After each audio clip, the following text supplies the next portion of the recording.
Buenas noches amigos, 1:08. Qué duda cabe, una semana realmente llena de acontecimientos y esto empieza a ser una tónica general en el 2011. Va a ser difícil en este programa, aunque dure 3 horas, compilar, comprimir todo lo que significa noticia y misterio, pero por supuesto con vuestra ayuda vamos a intentarlo. Comienza el viaje.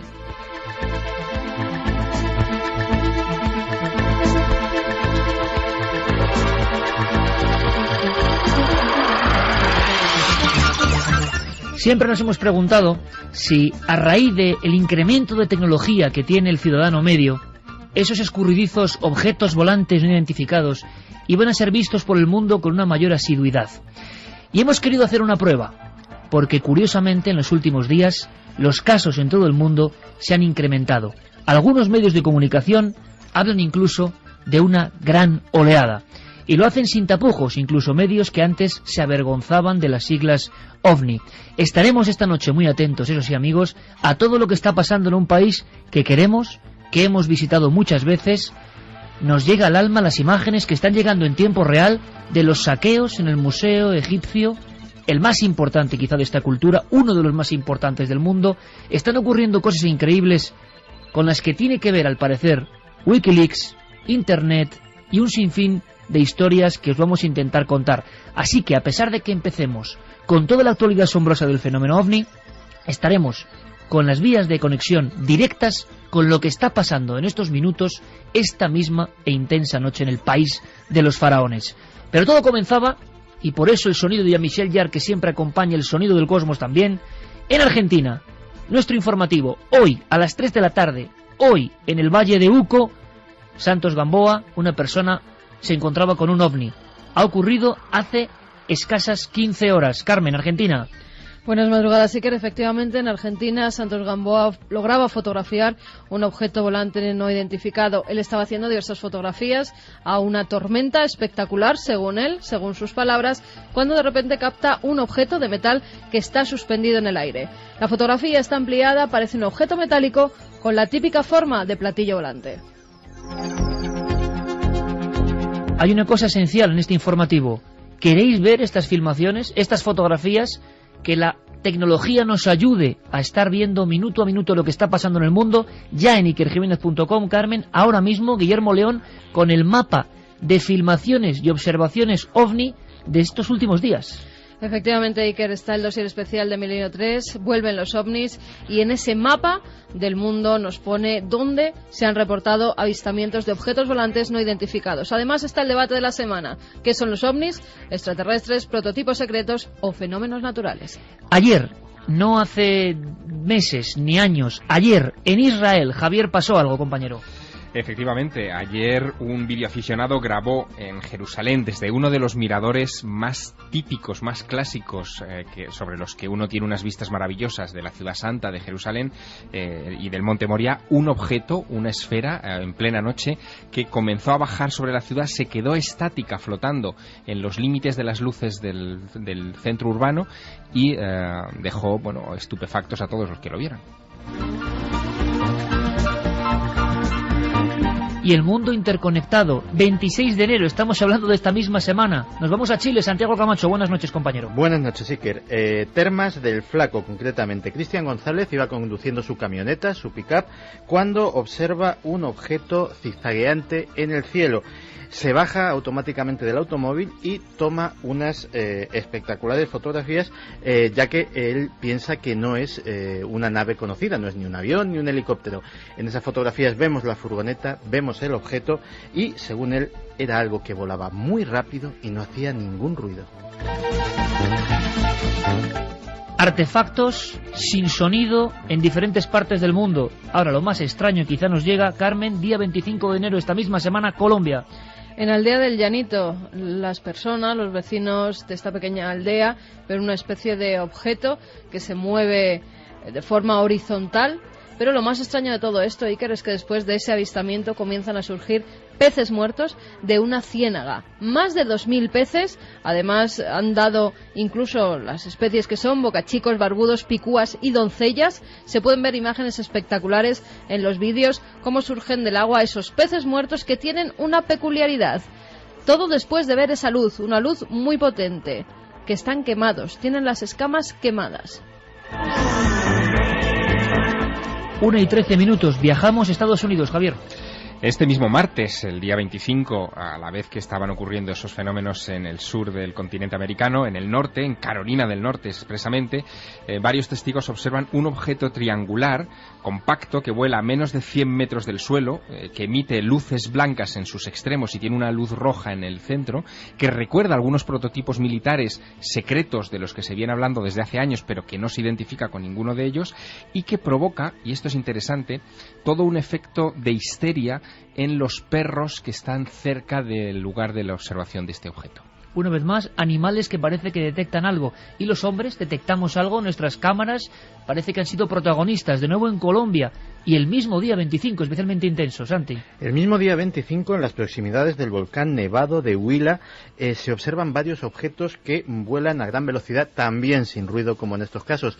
Los vecinos no muestran especial sorpresa porque esto se viene produciendo casi a diario con cierta asiduidad desde hace casi 2 meses y lo achacan a que quizás los tripulantes de estos aparatos, ellos no dudan que son aparatos tripulados, pueden tener algún tipo de curiosidad hacia el volcán o los efectos geológicos que pueda tener. Otro clásico, volcanes, montañas y objetos cerca de instantes de erupción o de terremoto. Un día antes, en Tennessee, Carmen. En Knoxville, a las 7:20 de la mañana, un vecino lleva a su hijo hasta la escuela y se encuentra con que hay varios coches casi parados en la carretera porque están viendo un objeto volante no identificado de forma triangular. En cada uno de los vértices de ese triángulo hay varias luces, dicen que se van cambiando de color rojo, azul, blanco, muy brillantes. El avistamiento dura varios minutos. Son muchos los coches Iker que se paran en la carretera en Knoxville, en Tennessee, y empiezan a ver cómo ese objeto a gran velocidad atraviesa los cielos para después desaparecer. Toda la información, repito, podéis seguirla en tiempo real. Es la maravilla de la tecnología, la misma que ha captado estos supuestos ovnis en el mundo, a través de ikerjimenez.com, el mapa del mundo con lo que está ocurriendo ahora. Prácticamente ahora hay que ir a un enclave de poder, a un enclave sagrado. No es cualquier lugar este, Javier.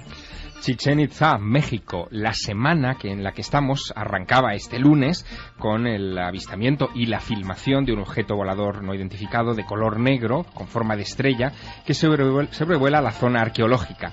El vídeo se puso inmediatamente en internet. Horas antes, en Florida, Santiago. En un lugar que se llama Coral Springs, un testigo observa 2 enormes esferas luminosas de color anaranjado que emiten una luminosidad fosforescente y que pasan volando prácticamente a ras de suelo. En este caso él no tiene ningún tipo de elemento para hacer una fotografía, pero sí que ha publicado en internet pues dibujos de su experiencia. Algo de lo más extraño en toda esta semana. Hacía tiempo que no se hablaba de ellos y nos ha sorprendido que aparezcan en un lugar tan remoto, tan lejos del mítico Reino Unido. Algo ha ocurrido en Indonesia. En la localidad de Krasakan, una figura geométrica de más de 70 metros de diámetro aparece en un cultivo de arroz. Está cerca del monte Suru, que es desde donde se realizan las fotografías de este gigantesco dibujo geométrico, donde se ve un círculo grande, 2 círculos más pequeños dentro de él y justo en medio un triángulo. Además, lo relacionan los vecinos con objetos volantes no identificados.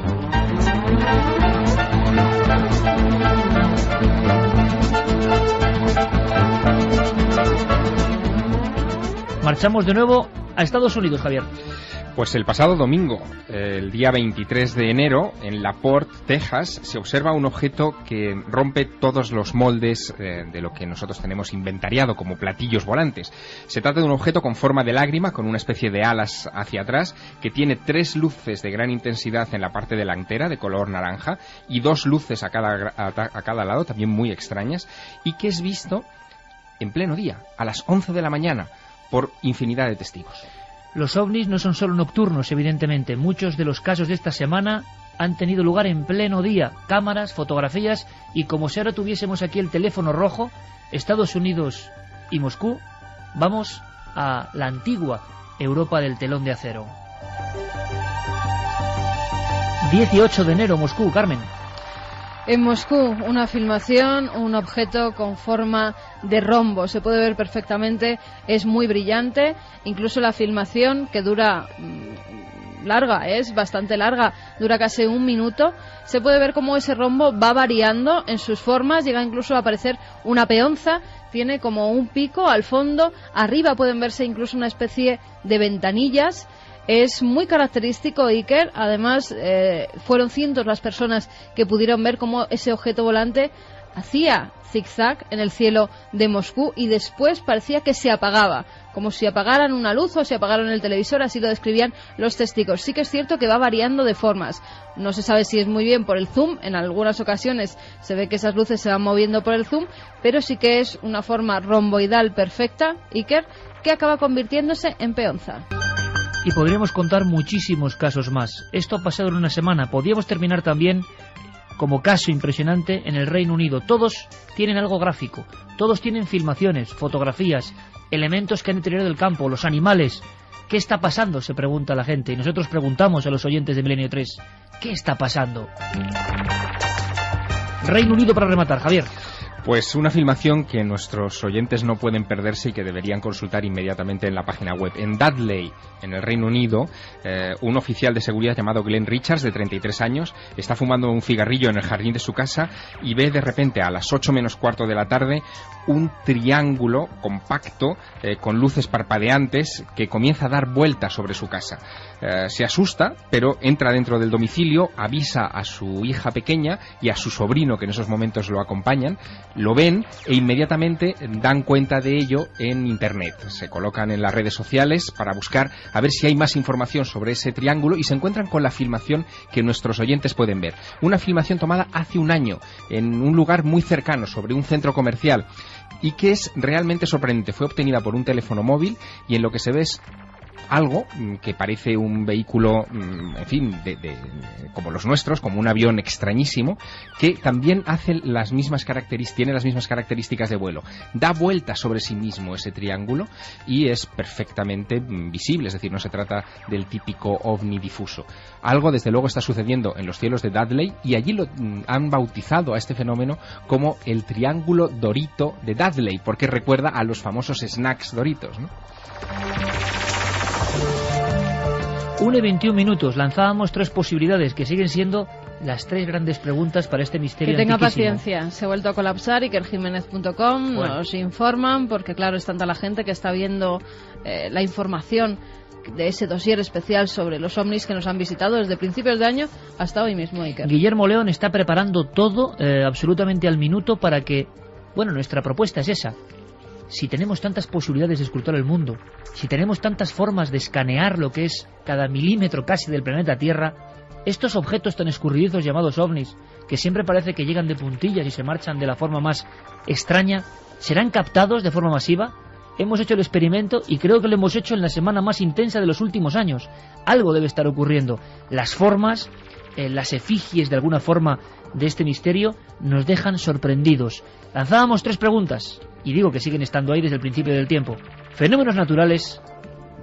¿Artefactos humanos que desconocemos? ¿O hermanos del más allá? De las estrellas, podemos decir. ¿Extraterrestres? Por supuesto que la opinión la vuestra. Vías de contacto ya abiertas, Carmen. Pues las vías de contacto, como siempre, Milenio3 con número @cadenaser.com. Nuestro SMS es 27699, palabra clave milenio, espacio vuestros mensajes, y también la web de la Cadena Ser, donde ya nos están dejando, Iker, muchas opiniones sobre esos objetos Había volantes. casos en España que nos han llegado esta semana y que no hemos incluido. Había casos en España, en Fuengirola, en diferentes puntos. Si tenéis información al detalle, por favor. Ahora tenemos esa página, aunque está sufriendo las visitas, en el buen sentido, de miles y miles de personas en este mismo minuto. Tenemos esa pestaña de Facebook de alguna forma, porque las redes sociales y de Twitter también han sido importantes en estos casos y están siendo importantes, dicen, aunque se ha cortado Internet, en lo que está pasando en Egipto. En apenas unos minutos vamos a conectar con personas que están en el centro del Cairo viendo lo que está pasando. Si no sabéis lo que está pasando, porque no habéis visto las noticias, atentos a lo que nos van a contar sobre todo Santiago Camacho y Javier Sierra, la interpretación psicológica, conspiranoica de lo que está pasando en el país de los faraones. Solo os adelanto una cosa, a estas mismas horas hay personas dándose la mano espontáneamente, que han sacado cuchillos y que están defendiendo las pirámides, que se han puesto delante de las pirámides porque temen que la propia gente ataque a las pirámides, destrozos importantes en estatuillas con 4.000 años en el Museo de Egipto. En fin, hay que contarlo todo con detalle, pero ahora, enseguida, vamos a viajar a Colombia, porque lo de los peces quemados yo creo que hay que observarlo con lupa. Nunca antes habías estado tan cerca de lo desconocido. Milenio 3, Cadena Ser. Jovencísimo equipo, por cierto. Carlos Largo, Fermín Agustí, estamos todos. ¿Estáis ahí? Carmen ha dado algunos datos que relacionan dos de los grandes misterios del 2011: muertes masivas de animales y observación en los cielos de algo. Conectamos con los compañeros de Caracol porque han estado en ese río, en ese lugar, en esa ciénaga, han visto los miles de peces quemados, muertos, han subido a la superficie, y aquí lo interesante es que las personas habían visto perfectamente las evoluciones de una especie de luz que irradiaba en las aguas. Escuchemos. En el video grabado por un habitante del corregimiento El Llanito en Barrancabermeja se observa una extraña luz en la mitad de la ciénaga. Mami, ¿eso qué es? ¿Eso qué es? Mayra Pedrosa, otra habitante del Llanito, también observó la luz. Primero ya un ruido, un zumbido pero enorme. Ya después se le quitó el ruido y empezó la luz. Iluminó. La misma luz fue vista por otros habitantes que al día siguiente quedaron sorprendidos cuando salieron como todos los días a pescar y observaron una mortandad de peces justo en el sitio donde se había posado la misteriosa luz. Se viene muriendo primero los peces lisos, que son el bagre, blanquillo, lo que son el barbudo, la raya. Funcionarios de la Secretaría de Medio Ambiente de Barrancabermeja visitaron la ciénaga con el fin de encontrar una explicación a la mortandad de peces, pero no hallaron nada. No se encontró ni objetos, ni residuos de algún choque, nada en absoluto. No se observó ni siquiera a nivel organoléptico, se observó ni aceite, ni combustible, nada sobre la superficie del agua que pudiéramos llegar a pensar que se trataba de algún área de combustión, algún objeto que haya caído, ¿no? Noticias Caracol habló con la Corporación Autónoma de Santander, quien señaló que en los próximos días enviará una comisión especial para esclarecer este hecho. Mucho nos tememos que esas comisiones especiales al final acaban prácticamente en nada. Pocos casos parecidos que yo sepa, que yo recuerde, con animales quemados en el agua de esta forma. ¿Vuestra opinión, compañeros? Pues estamos ante uno de esos casos que yo creo que deben pasar a los anales y a los libros de la investigación, porque en muy pocas ocasiones, como tú muy bien dices, se ha podido relacionar la mortandad, sobre todo de peces, con la aparición de un objeto sobre un lago. Lo interesante es que la filmación a la que hacía referencia esta crónica era una filmación nocturna. Lo que se observa solamente es una esfera luminosa que parece que vuela de manera rectilínea sobre el perfil, intuimos, de la laguna. No llega a tocarla, ni parece que llega a aterrizar en ninguno de los contornos de las orillas de esa laguna, y lo sorprendente es que se trata de una luz que no solamente fue vista esa noche, la noche del 25, sino que había sido vista en días anteriores y denunciada por otros vecinos. Así que, bueno, estamos ante un misterio en toda regla. Bueno, nos visita esta noche nuestro compañero Pablo Villarrubia, que en su día hizo uno de los libros, yo creo que de referencia, se llamaba Las luces de la muerte, y hablaba de observación de luminarias, por ejemplo, la isla de los cangrejos de Brasil, ataques a personas, quemaduras en personas.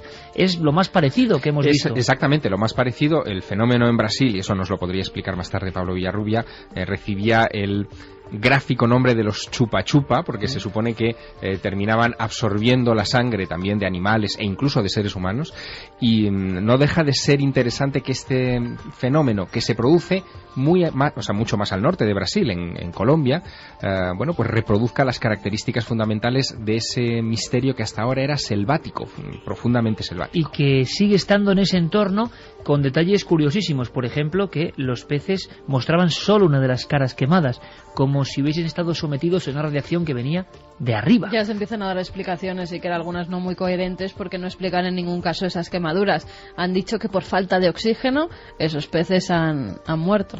una hipótesis que es descartable en cuanto un veterinario vaya y vea las quemaduras en las escamas que tienen los animales. A mí esto me recuerda poderosamente una serie de casos que seguro que Javier recuerda que se dieron en Argentina, era como unos 8 o 10 años, en los cuales uno de ellos incluso en la sede de un regimiento militar en Santa Fe, en los cuales los objetos tenían especial preferencia por charcas, depósitos de agua, abrevaderos que aparecían completamente secos después del avistamiento del objeto, como si algo hubiese drenado o evaporado por completo el agua. Y recuerdo yo a Daniel Belot, tú te acordarás, Santi, era el año 2002, el veterinario que nos decía, es que han estirpado por dentro a las vacas y muchas veces las vacas aparecían como en un círculo, como si hubiesen sido objeto de un ritual satánico o extraño. Tenían además y con todo bebido, todo el drenaje tenían que tenían unos bebido. Círculos tremendos, los animales, la mayoría eran vacas, unos círculos además cauterizados, es decir, las heridas estaban quemadas alrededor,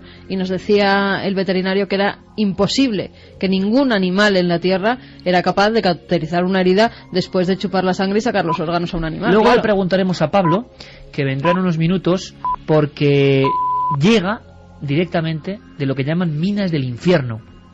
Allí rinden culto a un demonio, el Supai, y nos lo va a contar con sonidos, pero estamos también en esa franja de América tan afectada por estos últimos sucesos. Y hay más, Javier, es que hay más. Hay muchísimos. De hecho, podríamos, por poner una fecha de inicio de la oleada, pero que es una fecha absolutamente provisional, podríamos decir que todo esto arranca pues prácticamente en plenas fiestas navideñas. En concreto, el 1 de enero ya se estaban produciendo... ¿Te has dado cuenta de que coincide todo esto con las muertes masivas de animales? Efectivamente, el 1 de enero ya un grupo de turistas que estaban sobrevolando un lugar que a ti te encanta, que son las pistas de Nazca, logran fotografiar... también, ¿no? Claro, hombre, imagínate. Logran fotografiar una especie de botón extraño, con la típica característica de las viejas fotos de platillos volantes, que todavía no ha recibido una explicación. Pero es que al día siguiente se produce algo todavía más interesante.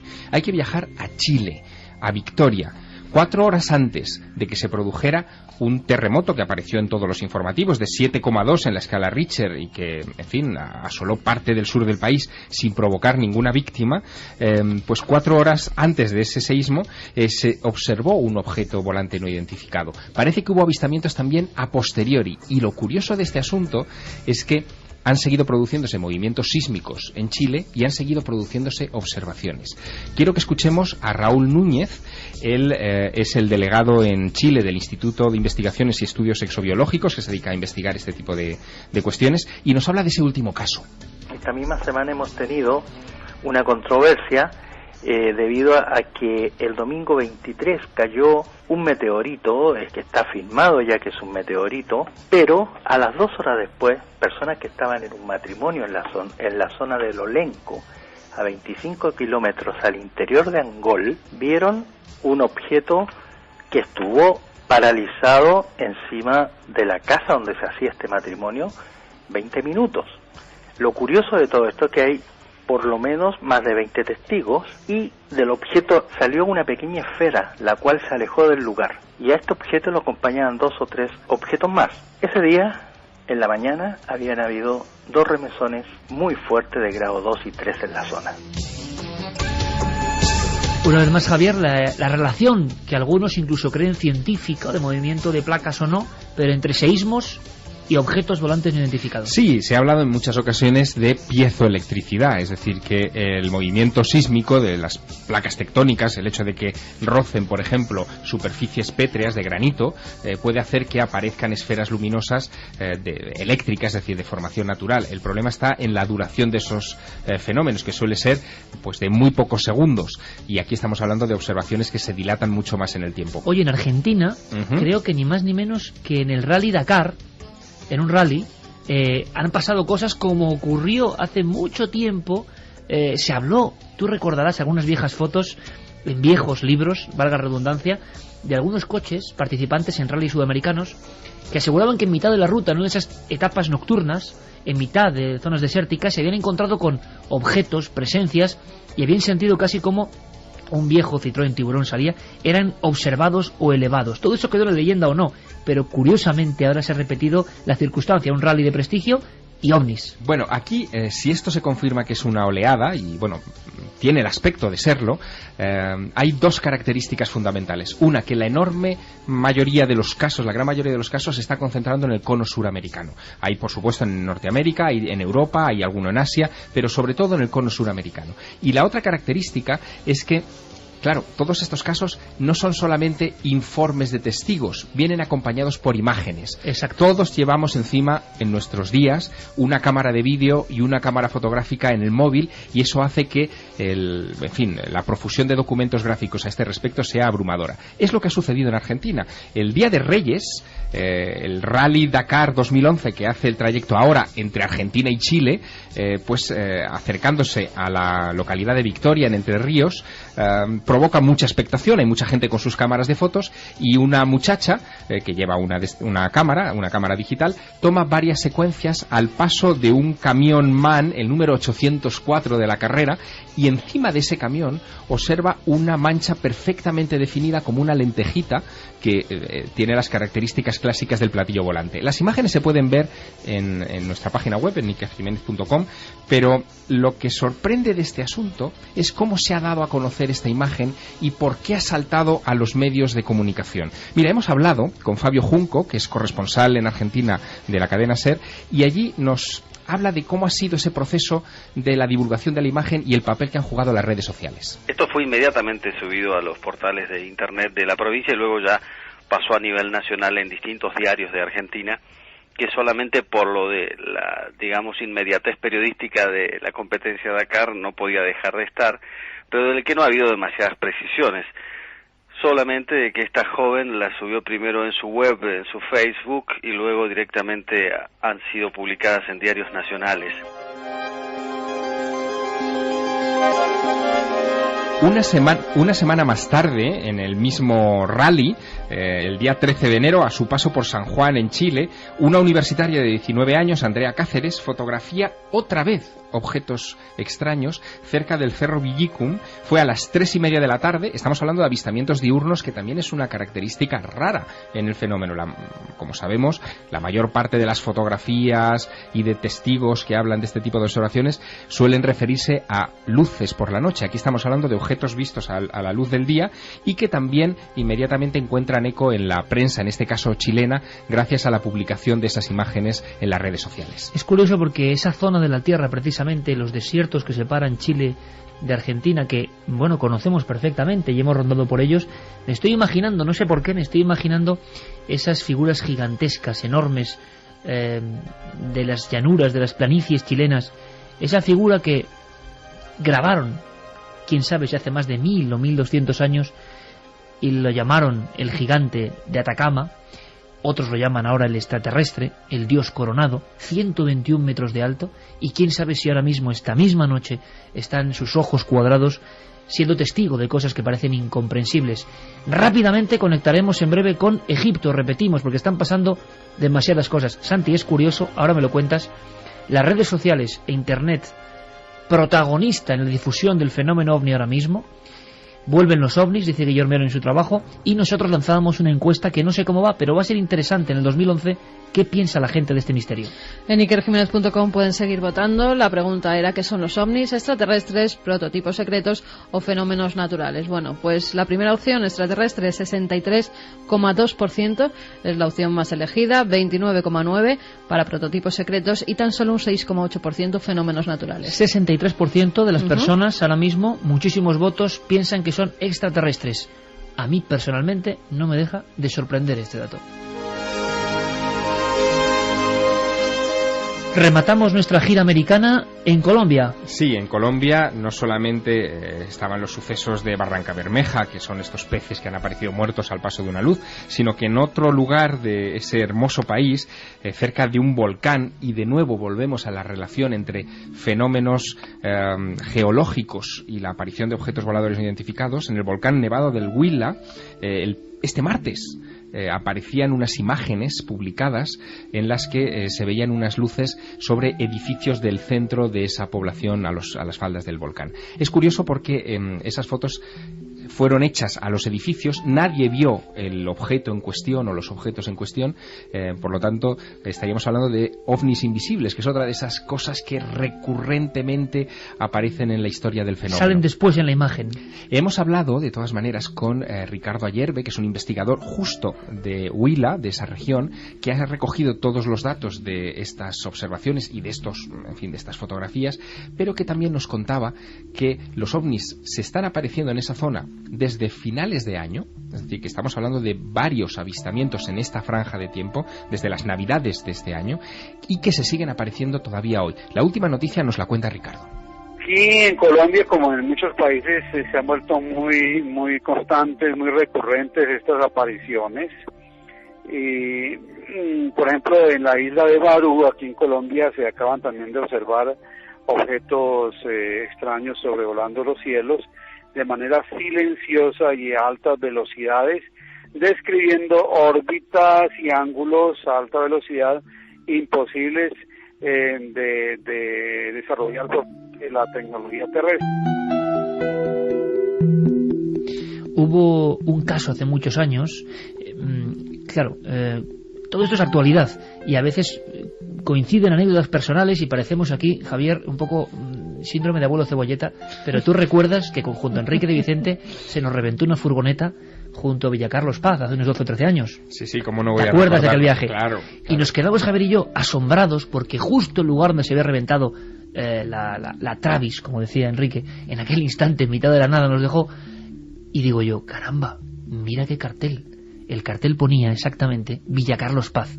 Y Javier y yo de inmediato supimos que aquel era el lugar donde una noche de 1968 una persona que se encargaba de un hotel solitario en esa misma carretera recibía la más sobrecogedora y extraña visita de su vida. Se convirtió en un caso célebre de la ufología. Un resplandor fuera del pequeño hotelito, hay que imaginarlo, en la típica población que es solo una carretera y unas pocas casas. Y lo que dijo María Elodia Pretzel, que era aquella muchacha, joven y muy guapa, es que de pronto, en mitad del resplandor, en el umbral de la pared, hay que imaginarse el umbral de la puerta, apareció un ser, un individuo, que tenía un traje muy ceñido, muy entallado, y una misteriosa sonrisa, y se iba aproximando, iba entrando como un turista más, con una especie de esfera en la mano, una esfera que proyectaba diferentes haces de luz. La sonrisa de aquel hombre extraño, en plena madrugada, dejó helada a María Elodia Pretzel, pero es la última imagen que tiene, los destellos de aquella bola. Después, un tiempo perdido, y el padre de María Elodia bajando con un cuchillo, solo a tiempo de ver en aquella carretera ese extraño resplandor que se marchaba. Pues los ovnis, en una especie de bucle romántico, han vuelto exactamente a ese lugar, Carmen, a Villacarlos Paz. El día 8 de enero de este año 2011, cerca de Cerro Uritorco, además, un vecino que se identifica como Alberto logra captar unas imágenes con su videocámara. Si se ve además la imagen parada, porque han sacado fotografías de esa filmación, tiene la forma de platillo volante perfecta, lo tenemos aquí. Que se ha repetido en muchas ocasiones, oscuro, en pleno día, y filmaciones puede haber 20 o 30 en estos últimos días. Dura muy pocos segundos la filmación, pero se puede ver cómo ese objeto va atravesando el cielo de forma totalmente horizontal y en un momento dado desaparece. Incluso se pueden escuchar las voces de las personas que lo están grabando. ¿Dónde está? ¿Dónde está? No hay nubes, no se puede meter por detrás de ningún monte, se ve perfectamente la filmación, que es cielo abierto, y ese objeto desaparece ante sus ojos. Muchas personas decían, cada vez tenemos más posibilidades de grabar, de filmar, de fotografiar, y muchos sonriendo decían, ¿y dónde están los ovnis? Las redes sociales, Santiago, protagonistas absolutas en esta oleada nueva, y los cambios son evidentes. Estamos dando noticias de las últimas horas de lo que está viendo la gente en tiempo real, y eso también es un nuevo fenómeno, también para la revuelta social, como estamos viendo en Egipto. Sí, luego te haré una reflexión cuando hablemos de Egipto de hasta qué punto yo creo que esto puede extenderse. En el caso de los ovnis, yo creo que puede ser también un cambio poderosísimo, porque muchas veces ese pudor que nos hemos encontrado mil veces en testigos de dar a conocer su foto, dar a conocer su caso, ¿por quién me tomarán? A veces en lo que crees la falsa intimidad de tu perfil de Facebook, a tus 20 o 30 contactos, pues a lo mejor ahí no te importa compartirlo, pero claro, ellos a su vez comparten. Y lo que iba a ser una cosa íntima se convierte en una fotografía que tiene una difusión prácticamente mundial, con lo cual a lo mejor casos que de otra manera no hubiesen aflorado afloren. Y está pasando algo muy curioso, que es que grandes medios de comunicación mundiales van a rebufo de lo que está pasando en la red, hay que decirlo, y recabando información de lo que los usuarios están comentando. La pregunta que nos queda es, ¿y en todo esto dónde queda España? ¿Qué ha pasado en España? ¿Hay informaciones de nuestro país? Pues fíjate, cuando llegábamos a la redacción, Iker, nos encontrábamos con varios mails que nos decían que habían visto en diversos puntos de España luces en algunos casos o objetos en otros. Fernando Espinosa nos decía que es funcionario, que tiene 54 años, que dispone de una cámara de vídeo, que ha pasado a DVD pues una filmación que dura al menos 15 o más minutos, que ha grabado minutos de filmación. Un objeto luminoso sobre las 2 de la madrugada, en el cual se aprecia una bola que en un principio era blanca, que creía que era una estrella, pero conforme pasaba el tiempo se convertía en una luz azul que emitía una especie de rayos en su interior de diversos colores y que se encontraba sobre el horizonte del mar. La grabación es desde mi balcón, un segundo piso, y se puede observar los edificios próximos, y que dicho objeto se movía tanto en vertical como en horizontal para finalmente desaparecer. Por supuesto que estamos abiertos. Dice que nos la manda sin ningún problema. Hay un detalle muy interesante, es que nosotros nunca informamos de qué va a ser nuestro programa, y estos mensajes estaban en los ordenadores a lo largo de la semana de la cadena SER, sin saber evidentemente que estaba produciéndose una oleada en el resto de países. Cerca de Torrelavega también se ha grabado a las 8:07 de la mañana de hace 3 días una esfera luminosa de un color blanco muy brillante.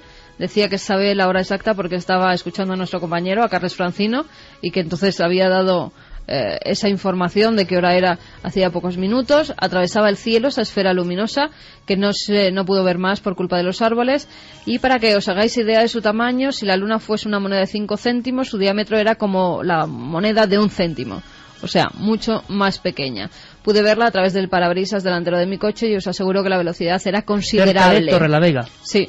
Se me hace muy difícil pensar que era un avión, por lo que he pensado que podría ser una estrella fugaz, un meteorito o, por qué no, un ovni. Si averiguáis algo, por favor, informarme. Esto ha sucedido en un pueblo de Cantabria cerca de Torrelavega. Bueno, seguimos abiertos. ¿Y cómo podíamos explicar? Vamos a intentar hacerlo, lo que está pasando en ese país que tanto queremos. Vamos a cambiar el tono incluso, Noel, y rápidamente conectaremos con diferentes compañeros que están allí.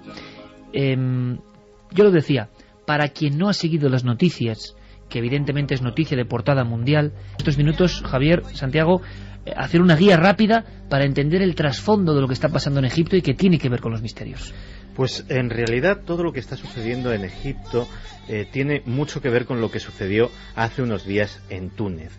De hecho, los expertos en política internacional ya lo llaman a esto el virus de Túnez, porque tiene peligro de contagiarse, propagarse a otros países del área. En Túnez hay, como todos hemos sabido, una revuelta popular que, curiosamente y muy a raíz de cosas que hemos estado hablando durante estas semanas en este programa, se desata sobre todo a raíz de Wikileaks, de los famosos cables diplomáticos que a un pueblo que estaba absolutamente a oscuras del nivel de corrupción de su familia gobernante, de hasta qué punto la mujer del presidente y su familia controlaban bancos, transportes, energía, prácticamente los centros vitales del país. De repente, a través de esa filtración, empiezan a hacerse una idea. La cosa empieza a tensarse y es cuando un comerciante callejero, un hombre que tenía un puesto de fruta, en su desesperación, ya presa de esa crispación, se inmola en público, se convierte en el mártir de esa revolución y se precipitan los hechos. Esa revolución tiene éxito y automáticamente diversos países que están en situaciones muy parecidas, y Egipto es uno de ellos, Yemen, pero ahora mismo los expertos están pensando en Jordania, en Arabia Saudí, en Argelia, en Marruecos. Lógicamente los locales empiezan a decir, oye, si esta gente se ha dado cuenta de que si salimos todos a la calle, si salimos 100.000, 1.000.000, ¿qué nos van a hacer? ¿Nos van a matar? ¿Nos van a encarcelar a todos? Automáticamente las redes sociales, los Twitter, los Facebook, empiezan a echar humo de gente que convoca manifestaciones espontáneas en diversas ciudades. El gobierno, cuando quiere darse cuenta y cortar teléfonos móviles, cortar accesos a Internet, ya es demasiado tarde. Ahora mismo, a esta hora, está todo cortado en Egipto. Cualquier acceso a Internet, nos han comunicado. Acceso a Internet todavía. Hay un limitado acceso a telefonía móvil, aunque parece ser que, por ejemplo, la navegación por Internet a través del teléfono móvil también está cortada. Santi, por los datos que nos van llegando, ha habido una serie de presos que se han escapado de la cárcel y han matado al director. Ha habido unas refriegas tremendas en los últimos minutos. Hay como una sensación de descontrol absoluto, temor en las propias personas egipcias de que ataquen algunos de los tesoros que ellos consideran parte de su patrimonio. Ahora hablaremos de eso. Y Wikileaks, que ya informaba, esto sí que me ha dejado de piedra. Santi ha accedido directamente a los informes. Wikileaks informaba del poder siniestro, vamos a llamarlo así para ellos, de los blogs en Egipto hace 2 años ya. Pues sí, tengo ahora mismo delante uno de los famosos cables diplomáticos, fechado el 30 de marzo de 2009, y que se titula Los blogueros moviéndose del activismo hacia un discurso y libertad de expresión más amplios. Y en un análisis que hace el embajador a Washington, muy certero, pues dice cómo los blogueros egipcios tienen cada vez más poder, como hay 160.000 personas en Egipto que tienen un blog, que es un dato importante, como de esos 160.000, prácticamente el 40% son blogs de contenido político, como de ese 40%, la práctica totalidad son muy críticos con el régimen de Hosni Mubarak, y que realmente alerta este embajador visionario de que eso podía dar lugar a un movimiento social que se saliera de Internet y que pudiera convertirse en una oposición como Dios manda, por decirlo en plata. Por supuesto que hablaremos de lo que está pasando ahora mismo en el epicentro del Museo Egipcio, y Nacho Ares ya está haciendo prácticamente el recuento de las piezas. Hay escenas, ¿verdad, Carmen?, que nos han llegado de algunas estatuillas importantes, figuras que todos hemos visto, que solo quedan los pies.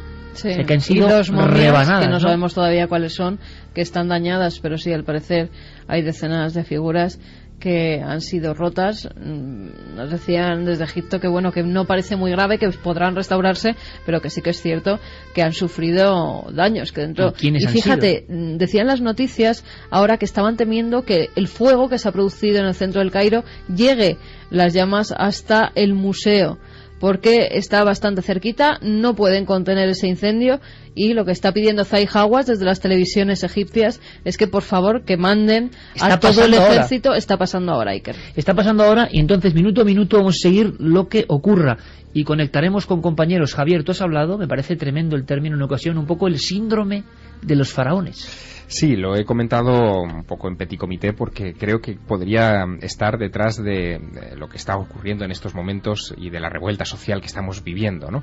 Tiene que ver con lo siguiente.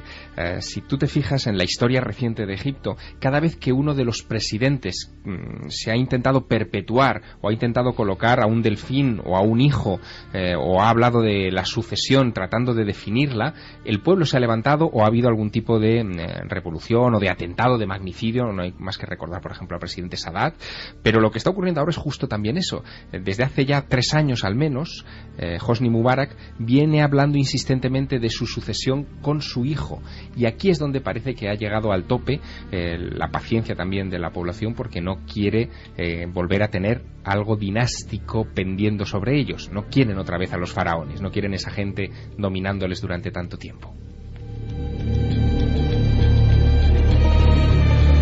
La gran pregunta es por qué han atacado, y has hablado, Javier, con especialistas, en concreto conservadores de momias del Museo Egipcio. Creo que es un material increíble.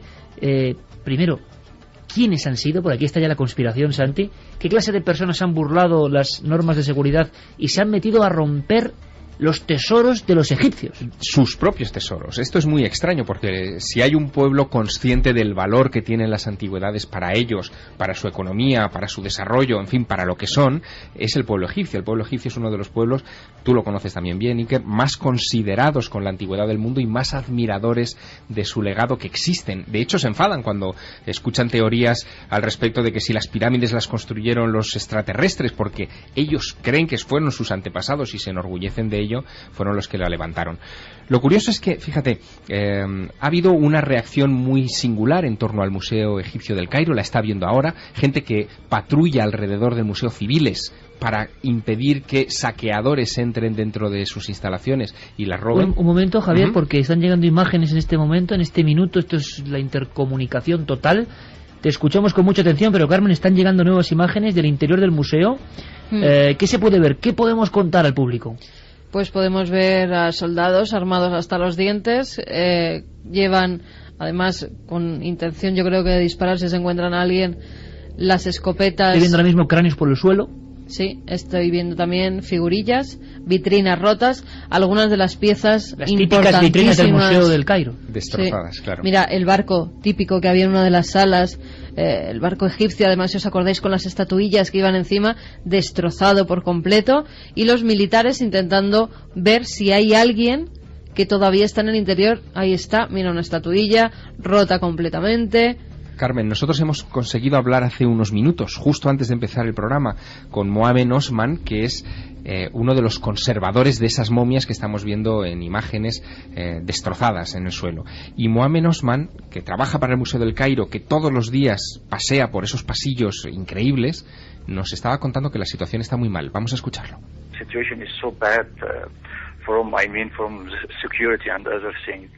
La situación es muy mala en cuanto a la seguridad. Ayer por la tarde 9 personas interrumpieron e intentaron atacar el museo para robar algunas piezas, pero solo provocaron algunos daños en algunas piezas de madera y algunas antiguas momias. Pero por suerte las Fuerzas Armadas entraron y los arrestaron a todos.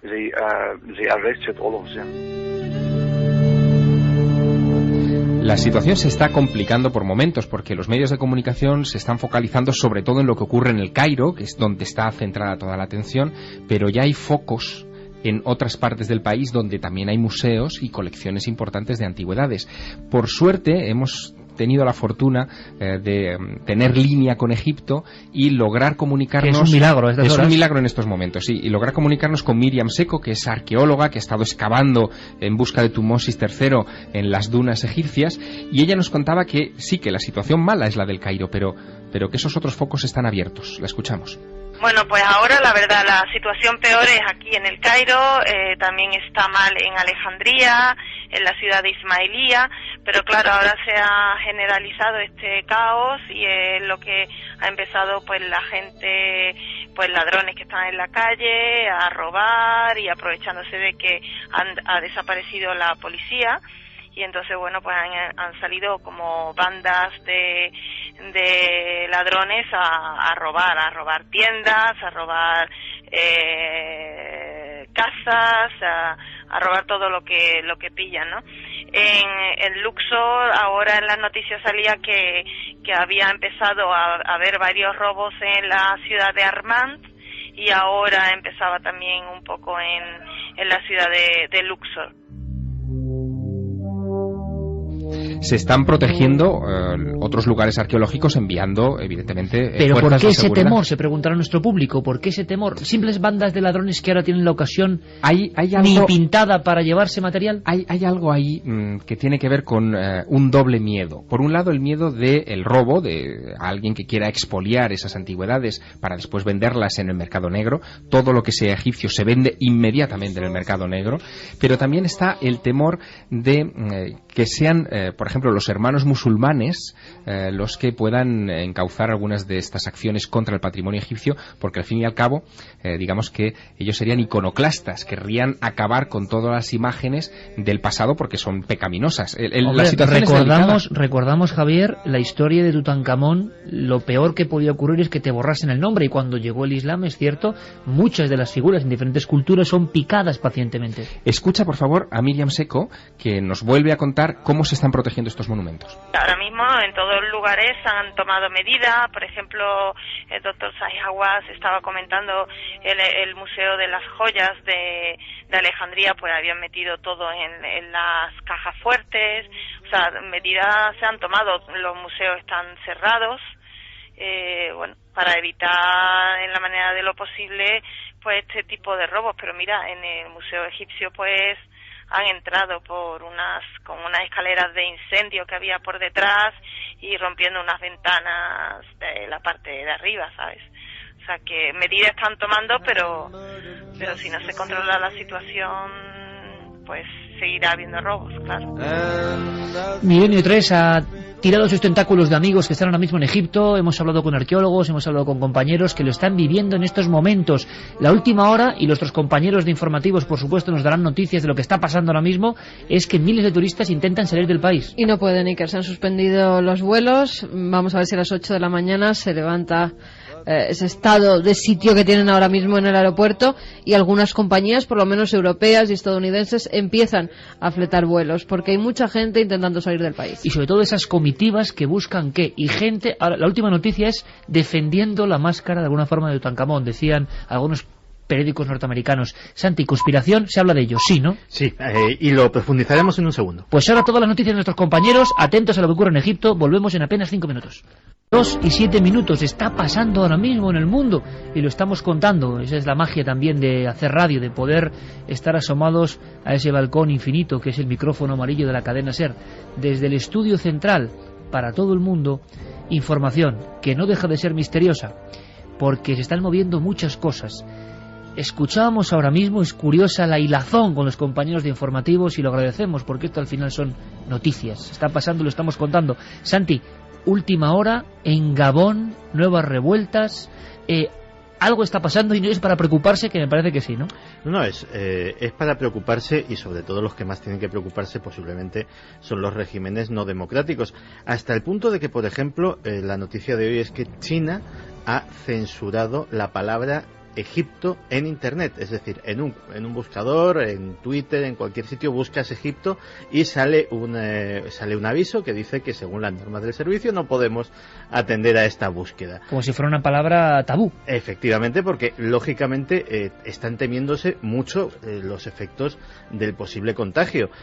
Mismamente el mero hecho de que haya surgido esta noticia en Gabón, es que estamos hablando de horas, es decir, cuando hace apenas 6-7 horas la gente se sorprendía porque la cosa había trascendido a Yemen. Santi, pero tú dabas un dato también en la mesa de redacción antes de entrar aquí al estudio que a mí me parece clave. Egipto no es un país cualquiera, es un país geoestratégico fundamental que tiene un elemento importantísimo para el desarrollo de Occidente, que es el canal de Suez.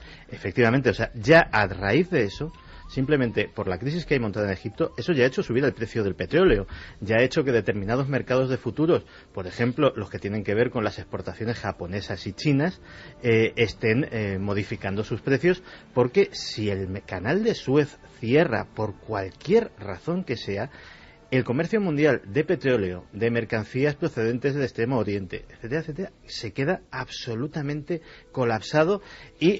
porque sigue siendo esa tubería que conecta al mundo. Claro, o sea, estamos hablando de diferencias de muchos días que en grandes operaciones económicas suponen muchos Santi, millones de dólares. Acabamos la primera hora, hay más documentos que tiene Javier, que con nuestro compañero Carlos Largo han ido sondeando y lo agradecemos muchísimo. También que los compañeros de informativos lo comenten y lo empleen, por supuesto, estamos todos en el mismo frente porque hay que ver hasta el dramatismo un poco, ¿no?, de las palabras de la arqueóloga Miriam Seco, viendo que algo que ella ama, posiblemente más que nadie, que es la arqueología, corre peligro y se están guardando las piezas. Es una escena como increíble. Pero Santi, hablamos de conspiración. Solo te pregunto, te lo decía hace unas cuantas horas, oye, ¿qué se está diciendo en esos foros que tú controlas? En ese mundo paralelo, pero que empieza ya a ser muy importante, de la conspiración, de lo que está pasando. ¿Lo tenían ya claro? ¿Estaba escrito? ¿Hay poderes ocultos también? Vamos a ver, una de las cosas que sobre todo en foros especializados en temas de inteligencia, algunos de ellos con fuentes muy bien informadas, resaltan es que, por ejemplo, en sitios como la sede de la CIA, a día de hoy cunde el desconcierto y no poca inquietud a raíz de todo lo que está sucediendo, porque también para eso Egipto es un país clave. Es decir, el mero hecho de que Hosni Mubarak haya designado como vicepresidente a Omar Solimán no es accidental. Era el jefe del Directorio General de Inteligencia. junto con el Mossad, posiblemente el servicio de inteligencia más poderoso de la zona. Él ha sido la puerta al extremismo islámico, que le ha cerrado la puerta posiblemente a todo el norte de África, porque, para hacernos una idea, este hombre, cuando sucede el atentado del 11S, la CIA tenía un absoluto desconcierto y un absoluto desconocimiento de lo que era Al-Qaeda. Él es quien forma personalmente, quien se los lleva a Egipto y quien manda asesores a Al-Angli a formar a los agentes de la CIA sobre qué es Al-Qaeda, quiénes son los personajes claves, qué tipo de acciones, cómo se monta una célula de Al-Qaeda, etcétera, etcétera, porque la propia CIA desconocía esa información. Entonces, el mensaje que se quiere transmitir interno es muy claro, es decir, este es el hombre que ha parado con mano de hierro cualquier tipo de giro hacia el islamismo que pudiera haber habido dentro de Egipto. El mensaje interno es: esto, va a haber reformas, pero vamos a tratarlas con mano de hierro. Y el mensaje hacia el exterior: Obama ayer da un discurso sobre su conversación con Hosni Mubarak, algo absolutamente inédito. El mensaje es de tranquilidad, de decir, bueno, el hombre que ha estado cerrando la puerta al integrismo islámico en nuestro país y por ende en toda la zona, le he dado un cargo de responsabilidad en mi gobierno.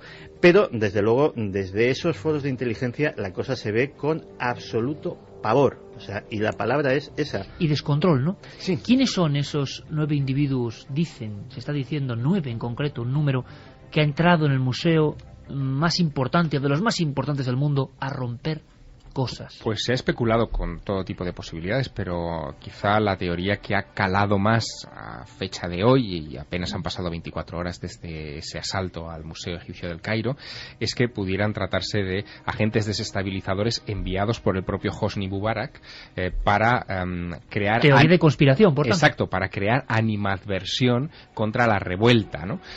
Bueno, esto tiene cierto sentido, y fíjate, es curioso porque si 9 individuos entran y campan durante un tiempo a sus anchas por el Museo del Cairo, en realidad lo que han ido a romper es un material, entiéndaseme bien, dentro de su valor histórico incalculable, pero un material menor. No se han dirigido a las vitrinas, por ejemplo, del primer piso donde se encuentra el tesoro de Tutankamón, que son piezas de oro mayoritariamente, y no han roto ninguna de esas piezas emblemáticas. No han atentado contra las momias reales. Hay una sala de momias donde están, exacto, donde están desde Ramsés II hasta Seti I. Bueno, en fin, todos estos faraones se encuentran allí descansando el sueño eterno. Pues no se ha atentado contra esas momias, se ha atentado contra momias menores, entiéndaseme, entre comillas, en uno de los pasillos laterales del museo. ¿Creen algunos egipcios que, curiosamente, eso es creen. un país, hay que decir, muy proclive a la conspiración? Están censurando todo, ¿no nos habrán censurado también hasta esa información? Claro, podría ser. Porque puede ser que nos estén censurando también esa información y que posteriormente pues se restauren esas piezas. Vamos a hacer una cosa, ¿por qué no conectamos con Nacho Ares, nuestro compañero, director de la revista Arqueología? Noel Calero quizá tenga el documento. Nacho Ares, le hemos pedido, está ahora mismo en otra parte de España, acabando uno de los reportajes de Cuarto Milenio, todos estamos en interconexión. Hombre, Nacho vive en Egipto también, o sea, tiene una casa en el Cairo, está viviendo esto, imagino, con un enorme shock, casi está un poco abrumado por lo que está ocurriendo, y le pedíamos, por favor, con las primeras imágenes que recogía Carmen, que nos hiciese un poco inventario, qué es lo que se ha roto dentro de ese museo. Pero fíjate, hemos recorrido muchas veces ese museo, y yo tengo la imagen en la mente, no sé por qué, de la máscara de Tutankamón, la dorada máscara de Tutankamón, o tantos otros objetos, las momias, y casi os imaginéis, reflejándose en ellas las hogueras, los tumultos, lo que está pasando en la calle enfrente del museo, ¿no? Es ellas que han visto tantas cosas, siguen viendo cosas que significan cambios quizá en la humanidad. Nacho Ares nos comenta qué ven las imágenes. Hombre, yo no creía que se iba a llegar a este punto.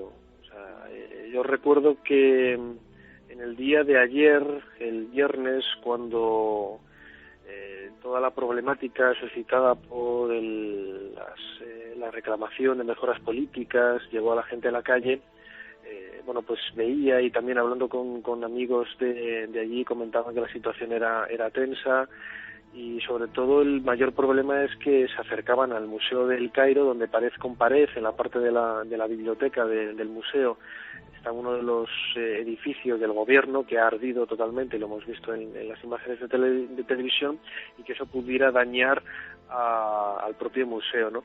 Por las imágenes que he podido ver en televisión, la mayor parte de los daños se han realizado en la primera planta del museo, en concreto en una de las salas en donde hay objetos del Imperio Medio, más o menos hacia el 2000 antes de nuestra era. Hemos podido ver, bueno, pues algunas pequeñas estatuillas y sobre todo modelos, mejor dicho, de barcas que eran identificadas con ese viaje imaginario a la zona de Abidos, y que, bueno, pues han roto los cristales que las cubrían, y, bueno, los deterioros son aparentemente, bueno, pues por lo menos recuperables, ¿no? En el sentido de que las piezas, no voy a decir que sean menores, pero tampoco se pueden comparar con otros grandes tesoros que hay en el museo. Y luego, pues, destrozos del tipo al haber roto los cristales de las vitrinas, pues daños a otras piezas como estatuillas hemos visto de algunos oficiales o personajes importantes, pero todas del mismo periodo, más o menos del Imperio Medio hacia el 2000 a.C. Figurillas con 4.000 años, ahí queda eso, que están siendo rotas. También es extraño, ¿no? Alguien que ha hecho ahí dentro vandalismo, o rompe todo o roba, pero es una amalgama como simbólica un poco curiosa. También opina nuestro público, por supuesto. Vías de contacto, Carmen, repetimos, y también la encuesta. 27699, palabra clave Milenio, espacio vuestros mensajes, milenio3 con número, @cadenaser.com y www.cadenaser.com. Vamos a ver cómo va la encuesta en ikerjiménez.com. Debate de la semana: ¿qué son los ovnis, extraterrestres, prototipos secretos o fenómenos naturales? Bueno, pues no tiene límite. Extraterrestres, 65,5%.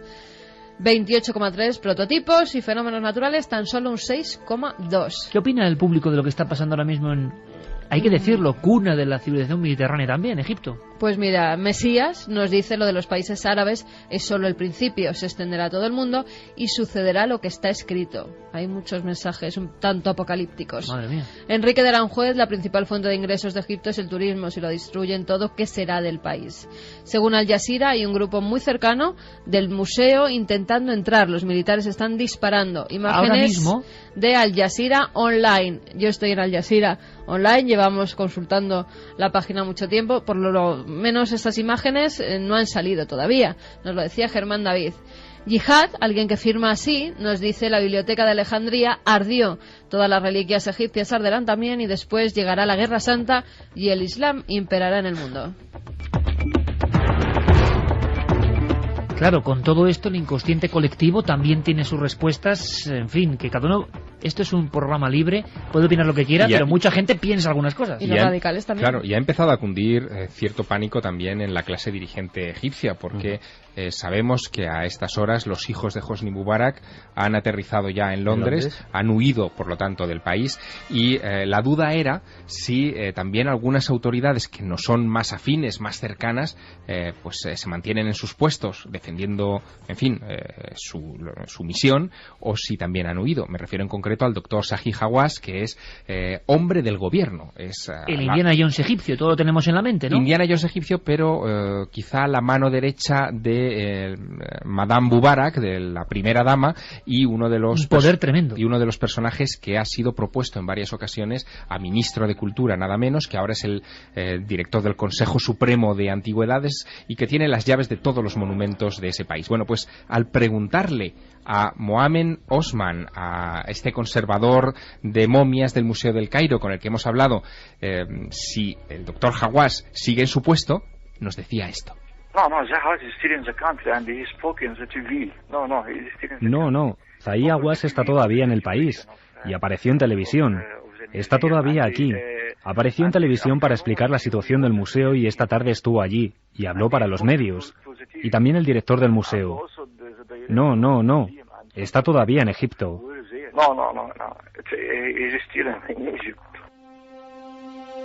Otro documento interesante en la noche de Milenio 3 está ocurriendo y lo estamos contando. Otra cosa, otro elemento, y enseguida nos marchamos a las minas del infierno.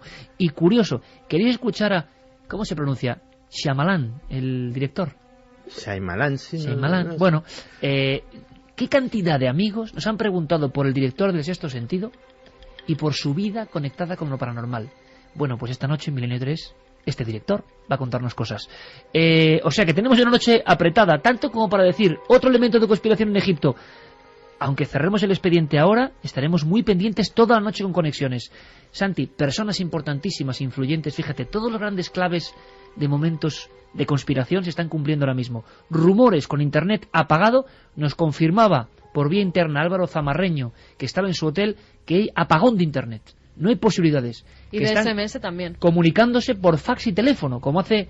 Vamos, como unos reporteros del año 87, por ejemplo. Y ya muchos teléfonos no funcionan lo que es el contacto vía SMS. Entonces, ya lo han censurado también. Esto acaban de decir, nos ha informado nuestro compañero de la cadena SER, que está haciendo un gran trabajo, Santi, y nos dicen que hay rumores en mitad de esta oscuridad, de este apagón, de que muchos personajes importantes de la sociedad egipcia, con poder, están huyendo, sobre todo hacia el Reino Unido. Sí, de hecho, en ese vuelo que llevaría a la mujer y a los hijos de Mubarak, habría cierto número de personajes importantes y ahora mismo clavados en el aeropuerto, porque igual que hay mucha gente que por el toque de queda no puede salir del aeropuerto, hay mucha gente que ha llegado al aeropuerto pero su vuelo no sale y sigue allí, pues habría también cierto número de personajes relevantes, tanto afines al régimen como personas adineradas que directamente pues quieren quitarse de en medio y no estar allí, que están intentando salir del país.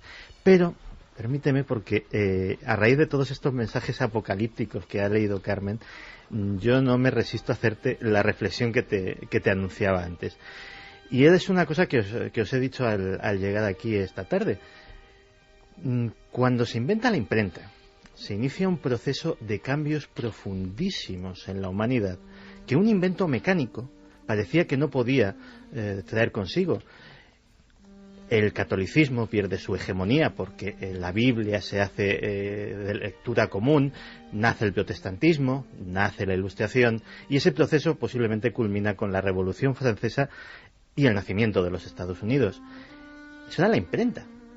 El nacimiento de Internet, ¿de verdad nos creíamos que no iba a tener más consecuencias que las descargas y la ley SINDE y bajarte películas del emule? No. O sea, va a haber consecuencias sociales y políticas importantes. Y esto es solo el principio. Y no es por ser profeta, es que es casi de pura lógica histórica. Con esta música que nos pone Noel Calero, yo estoy imaginando el primer viaje a Egipto. Me impresionaron dos cosas. El primer viaje a Egipto me impresionó la efigie de las pirámides recortándose en la noche. Cuando un amigo, viajero en aquella ocasión, Manuel Delgado, me dijo, mira, ahí están. Y yo casi no las veía y estaban enfrente. Esa oscuridad más oscura que la noche, uno se la lleva siempre consigo. Y la segunda imagen, Javier, que a mí me pegó muy fuerte, fue que llegamos unos meses después de la matanza de Hatshepsut, el templo de la reina Hatshepsut. Tremenda, además. En un lugar desolado. Y una trampa. Y yo no recordaba realmente qué era el lugar, pero os voy a decir una cosa, y no es tontería, porque yo lo viví así. Yo me sentía fatal, me sentía hundido.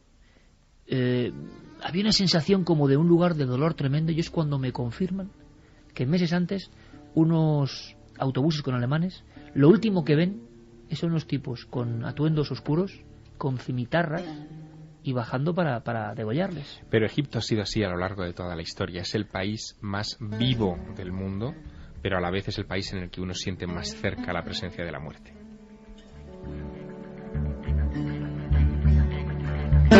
Ese doble mundo, ¿verdad? Del viaje al más allá en las entrañas de la tierra y de la vida que hay en la superficie. En fin, nuestro dossier sobre Egipto, sobre lo que está ocurriendo. Podemos rematar con algunos mensajes de nuestros amigos. Pues vamos con esos mensajes. María nos dice: los tesoros egipcios ya pertenecen a toda la humanidad. Que los destruyan es un atentado a la cultura universal. Florina desde Madrid: hechos de carácter forteano, lluvias extrañas, aluviones de animales muertos, luminarias inexplicables en el cielo y en el agua, llevan sucediéndose desde hace siglos.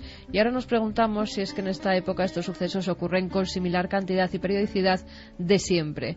Pero tenemos la sensación de que es mayor su concurrencia porque tenemos más y mayor acceso a la información. Es absolutamente inquietante y encima todos estos sucesos son la mejor carnaza para alimentar a los apocalípticos del 2012. Y Mix nos dice: política, religión, economía, el mundo se desmorona, los cimientos eran de muy mala calidad. Cecilia Saiz, están los países árabes muy revueltos. Espero que no se cumplan las profecías del apocalipsis. Sois estupendos amigos, besazos. Desde Mercadal, en Cantabria. Creo que el universo es demasiado grande porque vamos a ser los terrícolas sus únicos moradores. Lo que me pregunto es ¿qué querrán de nosotros? También está ese miedo, así vienen los extraterrestres, lo que dijo... Es el miedo al cambio, Carmen. O sea, está cambiando el mundo debajo de nuestras narices en Egipto y está cambiando también nuestra percepción del universo. Y todo a la vez, porque esos mensajes o esas declaraciones, por ejemplo, de Stephen Hawking hace muy poco tiempo, o esas informaciones... Hay que temerlos. Exacto, que hay que temerlos, o esas informaciones sobre si la ONU tenía o no una embajadora preparada en el caso de un contacto, pues todo eso también es una señal de que algo muy profundo está cambiando en esta especie. Y lo estamos comentando, lo estamos contando. Por cierto, vamos a hacer una cosa. Un viaje a las entrañas de la Tierra. Se está comentando mucho eso de entrañas de la Tierra. Y hay un lugar donde parece que esas tuberías del mundo conectan casi con el infierno. Y lo vamos a visitar en apenas pensando... ¿Y tú cuál es la imagen que tienes de Egipto? Del museo, por ejemplo, de algún lugar que impresiona como una viñeta, porque eso ahora mismo corre cierto peligro. Hombre, la imagen que se te queda en el museo es la máscara de Tutankamón, que siempre está, pero hay muchas estelas muy extrañas, algunas que pudimos ver muy de cerca, que están casi escondidas porque se apelotonan, hay tantas cosas que ver en el museo. ¿Qué estará pasando en los sótanos de ese museo ahora mismo? Pues me imagino que todo lo de arriba lo estarán metiendo abajo, para salvarlo. Vaya escena también, ¿no? La imagen mía del Museo Egipcio es muy singular. En la planta baja, en la zona del Imperio Antiguo, al fondo hay una pequeña entrada, un pasillo que da a los servicios. Y justo al lado de esa puerta de entrada hay un pequeño tocho de piedra en el que nadie se fija, no hay etiqueta, no hay marca, no tiene ninguna importancia, ninguna significación, ningún grupo de turistas se detiene. ¿Sabes lo que es eso? Un trozo de la barba perdida de la Esfinge de Giza.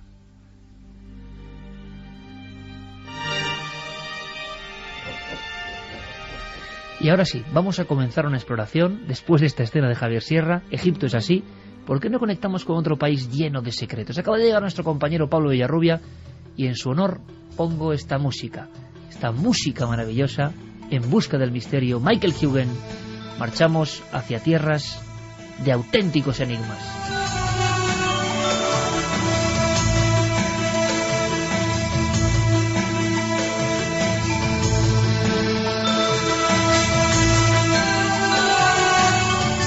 Ahora queremos ir al infierno. Esa es nuestra segunda etapa, porque el infierno existe en las entrañas de Potosí. Un averno habitado por hombres duros, por la sombra de la muerte y por los diablos. Las minas de este lugar están cargadas de mala fama, de incidentes sangrientos y de creencias aparentemente irracionales. Son las más peligrosas de América y no hay otra forma de penetrar en este submundo que calzándose las botas y el casco y descender. Descender a la oscuridad, descender a una negrura absoluta, donde vive y mata el Supai.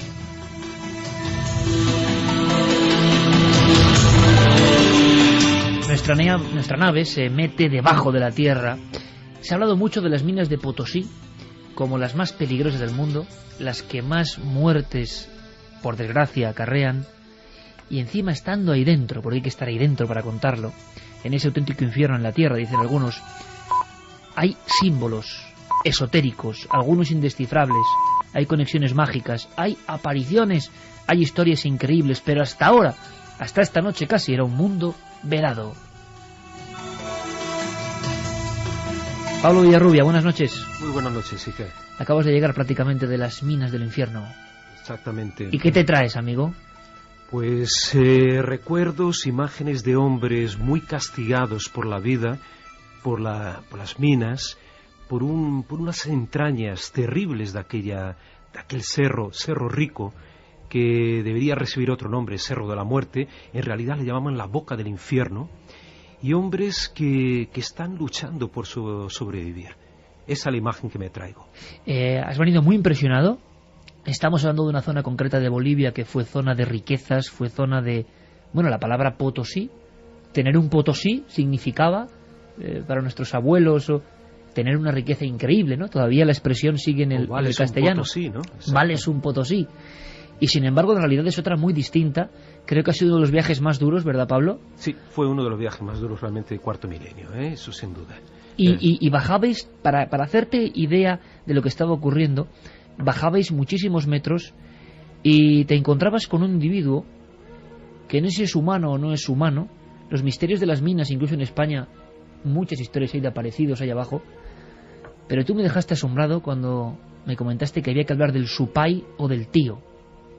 Exacto, esa figura venerada, temida al mismo tiempo por todos los mineros.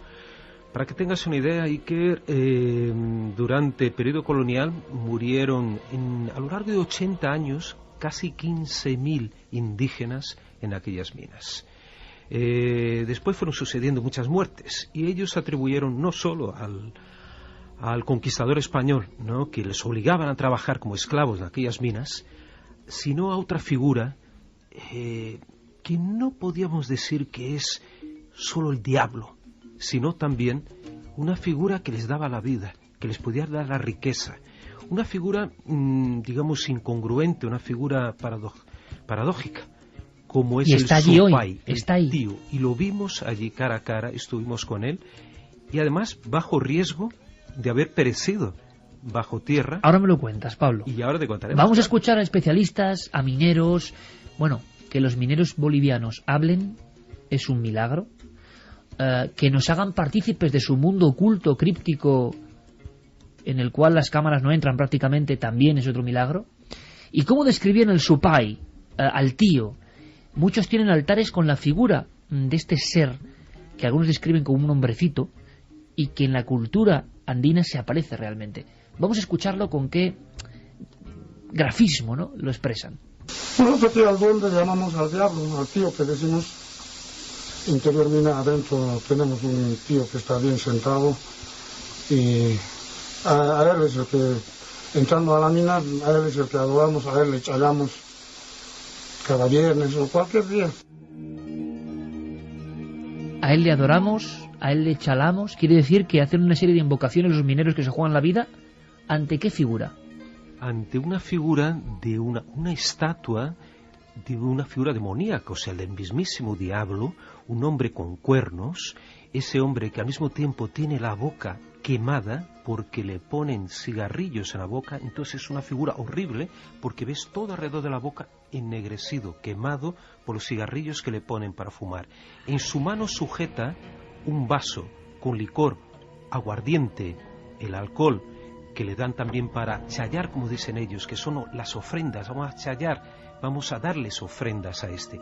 Hojas de coca a su alrededor, que son también otras de las ofrendas para esta entidad que tiene forma, como digo, del mismo diablo, con cuernos, con patas de cabra, de macho cabrío, o sea, la figura del mismo demonio. Pero hay otra figura también del Supai, que a lo mejor está en uno de los cortes, que es la de un hombre, un anciano, que con su ropa raída, con su pequeño poncho, deambula por aquellas cuevas como un ser espectral, fantasmal, y al mismo tiempo, si te encuentras a este hombre te puede ofrecer la riqueza, te puede enseñar una veta de plata, te puede entregar incluso la plata en tus manos para que te la lleves y enriquezcas.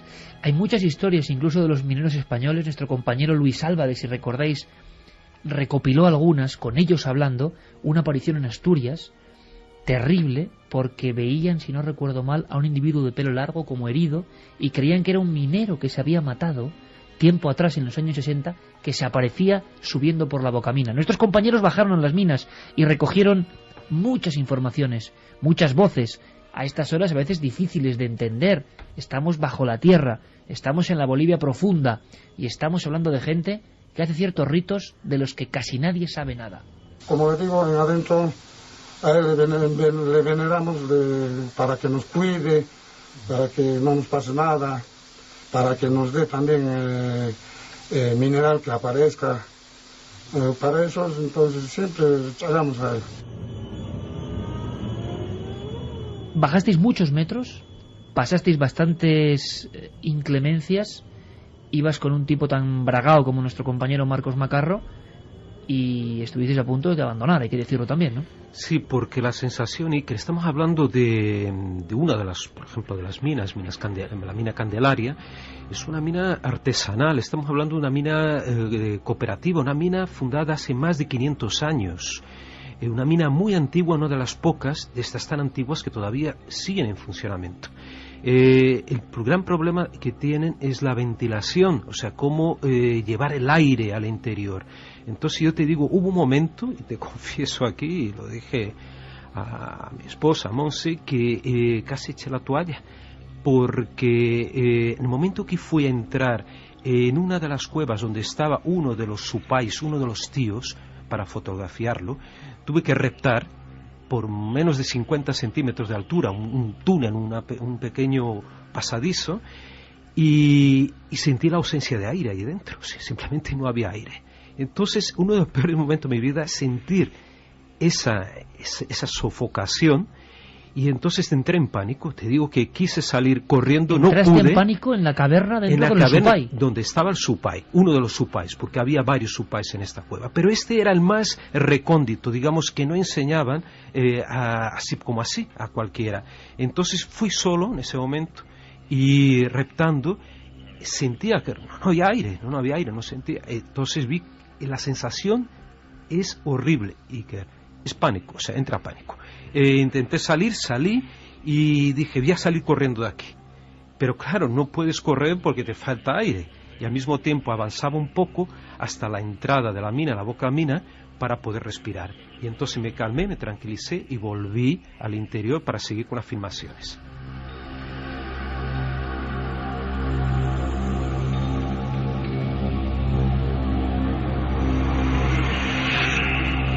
Sí, Javier. El sitio es peligrosísimo porque están surgiendo noticias, por ejemplo, de este mismo viernes, donde 2 mineros han muerto aplastados en esas minas. Vamos a ver, me quieres decir que donde ha filmado los que está contando Pablo ahora, este viernes ha muerto gente. En un sitio llamado, en el interior de estas cuevas, del Ferro Rico, en un sitio llamado el Socavón de Santa Nicolasinta. Que estaba al lado, sí. Sí, pues 2 mineros han muerto aplastados por una explosión este viernes. Por lo tanto, esto adquiere un valor, en el buen sentido, también de homenaje. Porque hay gente que, malviviendo, está tocando el misterio. Fíjate, Javier, Santi, Carmen. Pablo, una vez más, a mí me ha puesto los pelos de punta, porque yo sé lo que es Pablo, y que cuente esto le cuesta, no le gusta tampoco contarlo así como así. Sensación de pánico. Pero la descripción que has hecho es que es muy parecida a la que uno siente en ciertas cuevas rupestres. Las claves, mágicas o no, diabólicas o no, ¿dónde están, Carmen? Al final de las cuevas. Siempre. Donde hay que reptar. Donde tienes muy poco espacio, vas dando con la cabeza casi en el techo y el pecho lo vas arrastrando por el suelo. Cuando uno va por la caverna conocidísima de Altamira y tan desconocida al mismo tiempo, donde están esas áreas que nunca se enseñan, y repta y la cabeza toca con el techo, y en el techo están marcadas las manos de niños de hace miles de años, y llega a una covachuela final donde casi no hay aire, se encuentra que las paredes casi conforman unas formas que los prehistóricos, los hombres paleolíticos, dibujaron, por ejemplo, el hombre con cara de bisonte o el humanoide casi de piedra que te está mirando. Y muchos, yo estando allí, imaginaba la sensación que tenía el chamán en solitario con su antorcha, llegando hasta ese lugar, el útero de la tierra. En Bolivia, en las minas, los lugares de culto tienen la misma estructura, y seguro que casi nadie ha caído en esto, ¿no? Hay una sensación del rito de que casi se tiene que sufrir para enfrentarse a esas figuras. Sí. Cuéntanos más del supay, porque es que encima en las mismas minas ha habido apariciones. Dentro de las minas, los mineros contaban historias de aparecidos.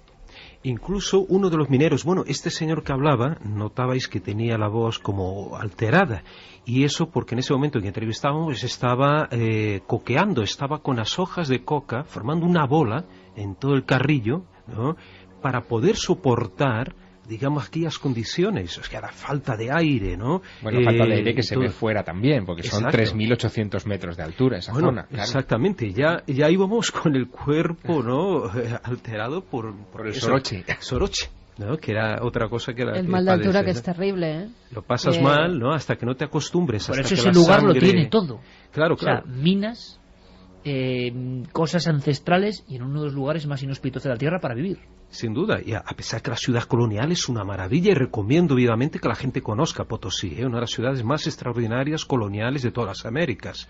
Y, como te decía, o sea, dentro de estas cuevas, estos hombres, entonces, tienen que beber, ellos creen que bebiendo mucho alcohol, de esa forma también están agradando al supay, al tío, que en realidad es una palabra quechua que ellos intentaban decir la palabra Dios, pero no, en quechua no existe la letra D, entonces salía Dios, tío, en realidad.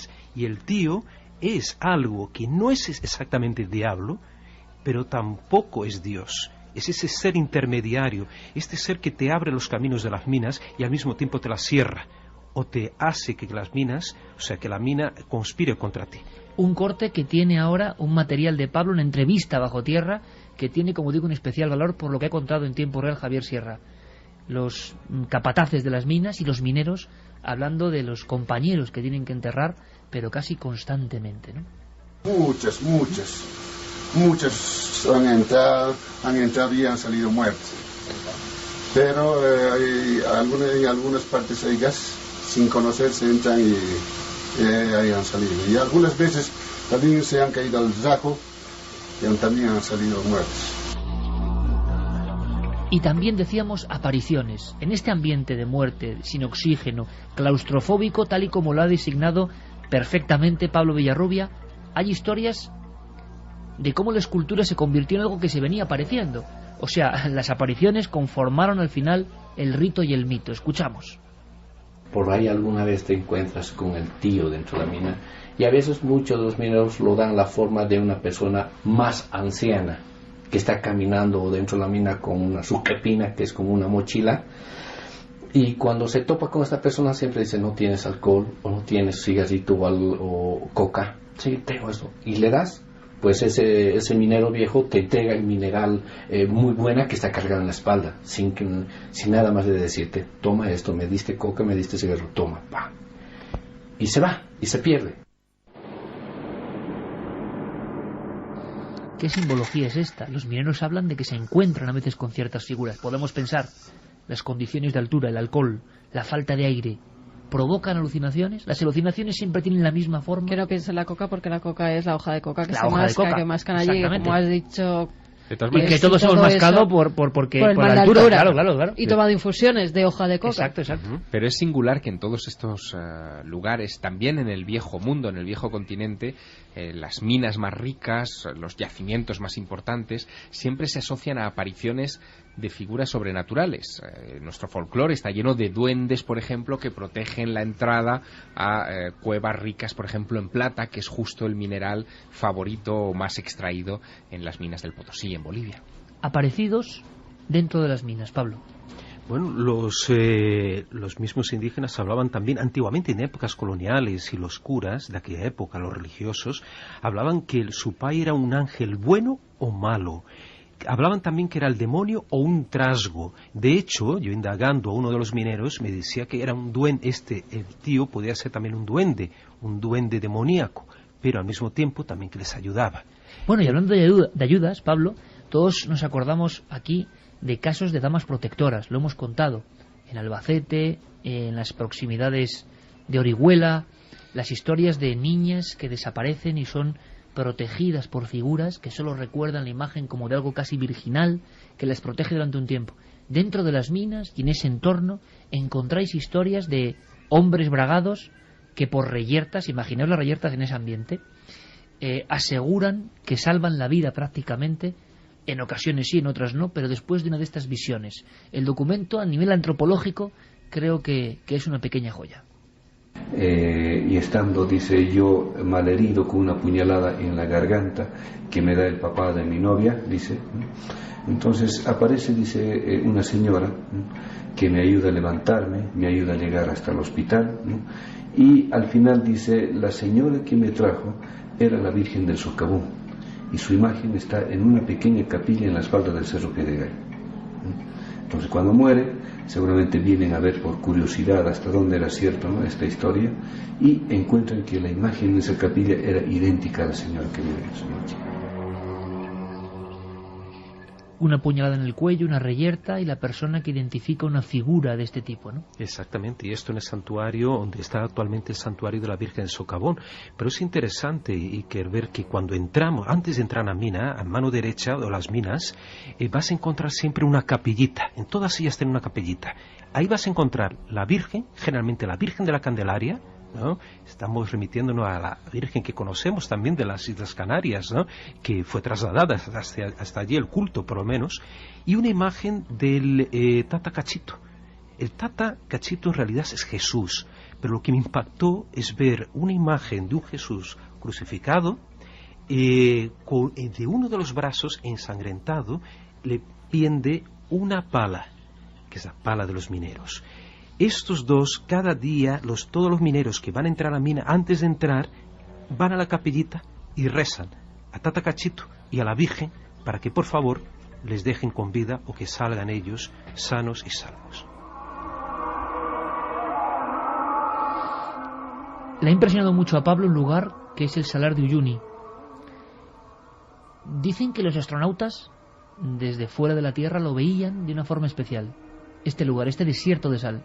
Un resplandor muy especial, o sea, que una luz muy blanquecina que destacaba, sobre todo incluso entre las nubes, en medio de este gran país que es Bolivia, de este país maravilloso, y que además ha servido para calibrar las distancias entre la Tierra y los satélites mucho mejor que los océanos, como suelen usar habitualmente los satélites. Cuando llegas allí te encuentras una cantidad de casos, de historias, de apariciones que tienen mucho que ver con la primera hora de nuestro programa. Pero hay un caso ocurrido hace muchos años en el Salar de Uyuni que supera casi cualquier ficción. Podemos hablar, poniendo comillas o no, como ha ocurrido en algunos otros sucesos en España, de la visión de un ser y casi el enfrentamiento entre un ser humano y un ser de origen desconocido. Exacto, un caso muy polémico. Estamos hablando para unos del año 67 y para otros año 68, que sería el caso de Valentina Flores, una pastora de cabras y de ovejas y de llamas, que en una tarde, cuando está recogiendo a sus animales, especialmente las ovejas, en una especie de corral circular de piedras, observa que ese corral está cubierto por una especie de red. Cuando se acerca, ve a una criatura, a un ser de 1 metro de altura aproximadamente, vestido, enfundado en una especie de buzo, con un casco, una mochila a las espaldas y con un extraño objeto tubular en la mano que lanza y que ese objeto alcanza las ovejas y las mutila, provocándoles cortes circulares. Esta mujer, lógicamente, ve aquella escena, se asusta, pero al mismo tiempo ella agarra confianza y empieza a arrojar piedras e incluso a pegar con un palo a esta criatura. Que no es la primera vez, Javier, tú lo sabes bien, que ha habido personas que se han enfrentado a lo que sería un humanoide, una figura. Parece increíble, pero así nos ha llegado. En algunos puntos de España hubo un caso muy célebre en la provincia de Cáceres de un labriego urdano que llegó casi a echar de su terreno a lo que creía que era un extraño niño, y se dio cuenta que el niño se fue corriendo y se metió en una luz y desapareció. Piensa incluso que hay referencias hasta en la Biblia de ese tipo de enfrentamientos extraños. Jacob enfrentándose al ángel de Dios y finalmente casi dominándolo en un momento dado y saliendo con la pierna herida, ¿no? Bueno, pues ese tipo de referencias de las luchas entre la gente de aquí y la gente de allá, por llamarlos de alguna manera, son constantes y son desconcertantes. ¿Has logrado, Pablo, hablar con personas como Estela Miralles, que conocían perfectamente la historia? Un milagro que localicé en el mismo día que llegaba a Oruro, esta mujer que es la hija del director del periódico La Patria, que publicó por primera vez la noticia y que mandó un periodista para averiguar la historia. Una red, un ser con casco que causa mutilaciones en los animales en un lugar desolado del planeta Tierra, en aquel momento Oruro, 1967. En esos días ocurrió un incidente que una campesina que no hablaba castellano, ¿no?, fue a denunciar al regimiento de Chayapata, al Ranger, que ha venido un hombrecito pequeño que le ha atacado al ganado, que dice que le disparaba a los animales aquí a la altura del pecho, y les parece como que les extraía vísceras y ponía en una bolsa de plástico. Ahora mismo Santiago Camacho está poniendo una de sus caras de ¿por qué, Santi? Es que bueno, la descripción, repito, esta es la magia del misterio, que no sé qué hay detrás en este caso. Un tipo sacando vísceras y metiéndolas en una bolsa en un paraje desolado ante una campesina que solo habla en quechua, año 67. Claro, es que yo ponía caras de, pero venga ya, ¿qué es esto? Porque realmente no podía dar crédito a que alguien pudiera haber visto, pues eso que 10 años más tarde, un poquito menos, pues sobre todo en Nuevo México, en Arizona, en Texas, en los estados ganaderos de Estados Unidos, fue la famosa oleada de mutilaciones de ganado, que efectivamente algo, a través de orificios, como antes decíamos, circulares, les extraía las vísceras no aparecían, la sangre tampoco, como si alguien bajito no las hubiese metido en una bolsa. Con lo cual, de ahí mi cara. Yo recuerdo, Santiago, siendo yo muy niño, había unos fascículos, El mundo de los ovnis, los recordaréis todos, quizá los más veteranos que nos escuchan también, y había una portada que daba mucho miedo. En fin, estamos marcados por estas cosas, ¿no? Que era una vaca ascendiendo hacia una especie de disco, y Benítez, en fin, titulaba abajo: mutilan el ganado. Ese caso fue en Brasil, ¿eh? Fue en el Río Grande del Sur, ese caso en los años 60, investigado por Víctor Suárez, que tuve yo el privilegio de entrevistar a este investigador. Bueno, brasileño. Pues toda esa fenomenología se concentra en este ambiente, en una mujer, y hay más. Esta hija del periódico, del director del periódico y del periodista de alguna forma que se encargó de difundir estos hechos tan extraños, habla de algo asombroso. Como ha dicho Pablo, esa campesina, viendo que sus animales, bueno, los estaban desgraciando de alguna forma, aquel niño extraño con casco, se enfrenta al ser. Agarró un palo y fue a pegarle al hombrecito, y llegó a golpearle, ya dice, le ha llegado aquí en su mejilla y se le ha desprendido, pero no le sangraba, y que el hombre se defendió disparándole como no sabe qué, ¿no? Pero que le ha disparado algo que le ha botado lejos, pero no le ha hecho ninguna herida, solamente se chamuscaron sus ropas. Y la campesina mostró ante los periodistas las ropas chamuscadas. Un caso impactante, Iker, y yo diría que sería, yo hasta desconfiaría de la veracidad si no fuera porque el ejército mismo boliviano fue en aquel momento a investigar el caso. Bueno, y dan también por otros motivos, porque ya estamos hablando de la época de la guerrilla, estamos en la misma época que mataron al Che Guevara. Entonces ellos averiguaron aquello, y Pablo Ayala, que era el hijo de uno de los militares, hizo unos dibujos, ¿no? Unos retratos robots de las criaturas de estos dos seres pequeñitos, y atestiguó que sí, que aquella mujer, que era prácticamente analfabeta o que solo hablaba el quechua, decía la verdad. Y lo más curioso, Iker, que yo en 1997 localizo en Tucumán, en norte de Argentina, un caso muy parecido y totalmente inédito de una pastora también, que cuyos, digamos, que también vieron seres bajitos. Estos seres le quitan sangre, le extraen sangre a esta pastora, a ella y a una de sus cabras, la dejan paralizada, también flotan en el aire y se marchan también a un objeto volador no identificado.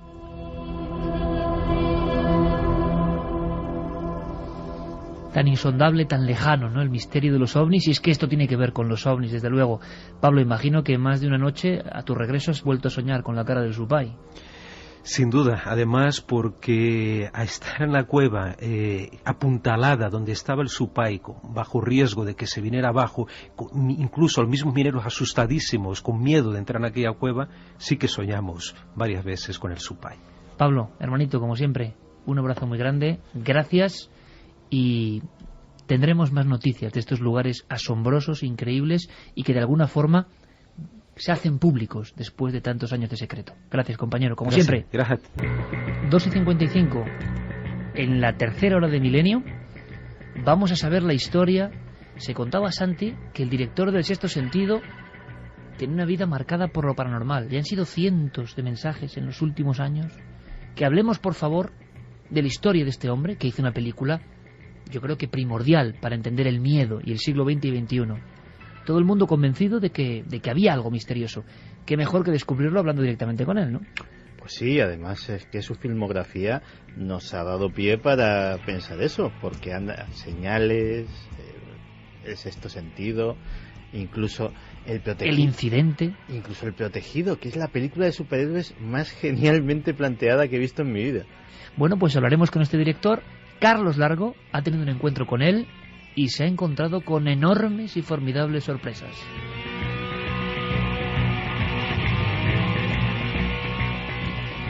Vamos con la encuesta. IkerJiménez.com, debate de la semana en Milenio 3. La pregunta sencilla, ¿qué son los ovnis? Fenómenos naturales, prototipos secretos o extraterrestres. ¿Qué es lo que opina? Un 66,4%. ¿Qué opinas, Javier? ¿66%? Es impresionante que, yo no me lo esperaba, en fin, que haya esa mayoría tan clara, ¿no? Sobre todo cuando parece que está de moda justificar el fenómeno ovni con otros muchos sentidos y no los extraterrestres, ¿no? Bueno, quizá hay que leer esta respuesta en clave, es decir, es una manera que tienen nuestros oyentes de decirnos que creen que no estamos solos. Aunque también muchos coinciden en que son experimentos, nos lo hacen llegar en sus mensajes, para que desviemos la mirada, que la gente se centre con todo lo que está pasando en mirar al cielo, en objetos volantes no identificados y verdadera información, dicen algunos de los mensajes seria, pues que pasemos un poco de ella y que nos centremos más en lo que no conocemos.